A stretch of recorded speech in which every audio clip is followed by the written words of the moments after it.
were sitting there, all 22 of them, and I looked around. I said, now, if we get caught, what will happen to me?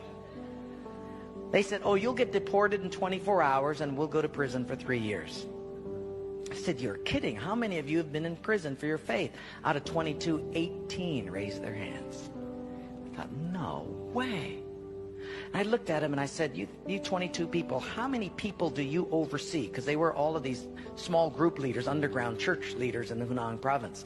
I said, how many, if you counted up all the people under your jurisdiction, how many would it be? And they counted them up and they said, little over 20 million. I said, what? See, we forget there's 1.3 billion people in China. This is crazy. Well, I had 15 Bibles and I passed them out. Obviously 7 didn't get them. And I said, let's turn to 2 Peter chapter 1 and we're going to read it. And just then one lady handed hers to somebody next to her. And I thought, interesting. Well, we turned there anyway, and as we started reading it, I understood why she gave it away. She had memorized the whole thing. She just recited the whole chapter.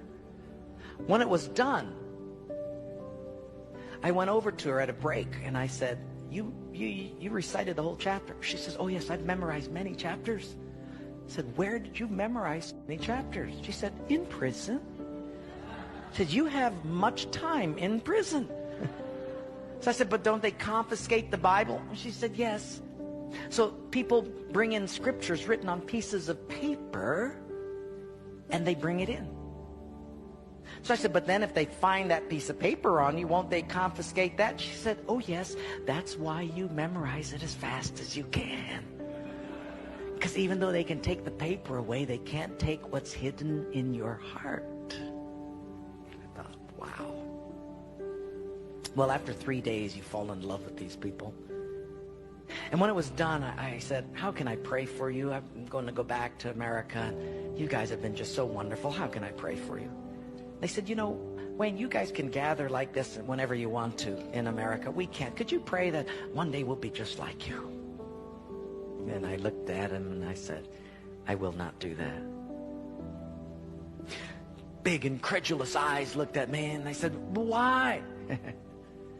I said, because you guys rode a train for 13 hours to get here. In my country, if you've got to drive more than an hour, people don't come. You sat on a wooden floor for 3 days. In my country, if people have to sit more than 40 minutes, they leave. You sat not only here for 3 days on a hard wooden floor, but you did it without air conditioning. In my country, if it's not padded pews and air conditioning, people don't often come back. In my country, we have an average of 2 Bibles per family. We don't read any of them. You hardly have any Bibles, and you memorize them from pieces of paper. I will not pray that we become like, you become like us, but I will pray that we become just like you.